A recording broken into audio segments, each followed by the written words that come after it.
Bonjour à tous, je vais prendre un peu 2 à 5 minutes de votre temps. Je m'appelle Yvon, je suis gabonais et français. Aujourd'hui, nous sommes à la veille pratiquement de Noël. J'ai autre chose à faire, mais ça fait 50 ans que je me rends compte que la France est 5e puissance mondiale en pillant l'Afrique. Aujourd'hui, les femmes meurent. Une seconde, au Congo, une femme est violée. Le viol est devenu une arme de guerre. Et tout à l'heure à République, nous allons marcher une marche rouge, une marche de sang vers République, de Clignancourt à République. Car croyez-moi, je pense que 90% dans ce train, dans ce métro, a de la famille en Afrique. On va qu'à nos occupations. Mais je suis sûr que vous-même ou quelqu'un de votre famille a déjà subi les pressions de ces dictateurs. Parce que c'est bien de dire qu'il y a trop d'immigrés en France. Mais on ne pose jamais la question, ni BFM, quelles sont les conditions qui font que les gens sont immigrés. Pour qu'un jeune, une femme qui arrive ici en France, il y en a combien qui meurent dans le désert et qui meurent en Méditerranée? Je sais qu'on a beaucoup de choses à faire, on doit acheter des cadeaux, etc. Mais il y a une chose que vous ignorez. L'électricité que vous utilisez, l'électricité pas chère, c'est au mépris et c'est au prix du sang des Africains. Areva n'a pas d'uranium. Cet uranium vient du Niger. Le Niger, pour votre information, est le dernier pays le plus pauvre au monde. Alors que c'est le pays qui a les plus grandes richesses d'uranium au monde. Je suis simplement là pour vous interpeller. Si vous n'avez rien à faire, à Clignancourt, porte de Clignancourt, il y a une marche. Il y a une marche aujourd'hui, les gilets jaunes marchent. Parce qu'ils ont conscience que, vous savez, il y en a qui font le choix de rester assis, comme Rosa Parks. Elle a décidé de ne pas descendre du bus. Ou Martin Luther King, qui a décidé de marcher. Si Martin Luther King n'avait pas marché, il n'y aurait pas un Obama aujourd'hui. Obama existe parce que Martin Luther King a marché. Donc, chers Africains, chers Français, vous savez, ce n'est pas qu'une histoire d'Africains. Si tu es Français, comme on dit Français de souche, que tu es épris de liberté et de paix, c'est ton combat. Car vois-tu, en ton nom, la France commet des exactions sans te demander.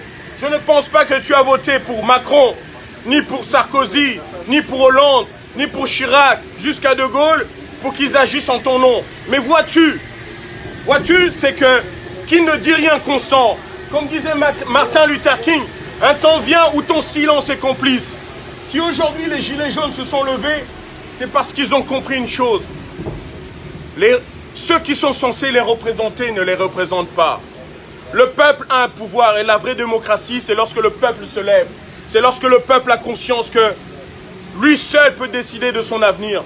Alors je suis là pour vous rappeler, si tu n'as rien à faire, à porte de Clignancourt, il y a des gens, il y a des femmes, il y a des hommes qui ont décidé de marcher et de dénoncer que ça suffit comme ça.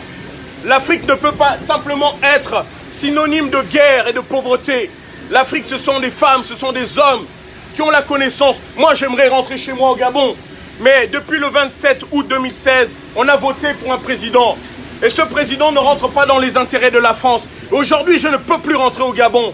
Alors que j'ai des diplômes, je suis cadre aujourd'hui, je gagne bien ma vie. J'aimerais aller développer le Gabon, mais je ne peux pas. Parce que simplement, je me suis levé pour dénoncer la barbarie d'Ali Bongo.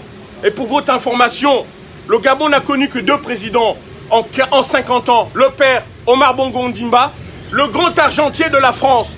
Vous avez certainement entendu parler de l'affaire Elf. Eh bien, l'affaire Elf, c'est le Gabon. Le Gabon est la réserve de la banque française.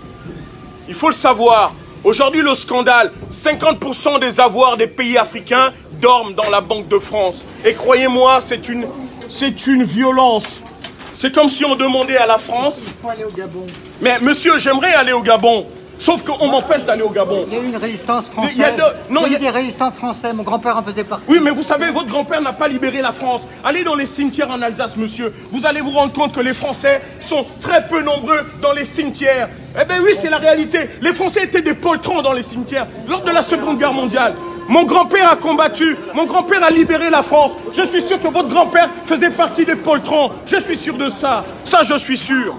Notre peuple africain, je vous en conjure. Vous savez, comme dit ce monsieur, ce sont les tirailleurs sénégalais qu'on appelait tirailleurs. Des Nord-Africains, des Algériens, des Marocains, des Sénégalais, des Gabonais qui ont libéré la France. Et non pas, comme dit ce monsieur, son grand-père a fait la guerre. Ben, je suis sûr que son grand-père devez faire partie des planqués. Et oui, parce que De Gaulle ne voulait pas que les Africains puissent marcher comme étant les libérateurs de l'Afrique. De la France, pardon. Bon, je vais m'arrêter là. Dans tous les cas, personne ne fera l'histoire à votre place. Soit vous restez assis et vous subissez les affres de la guerre qui se passe en Afrique, soit vous décidez de vous lever. Merci.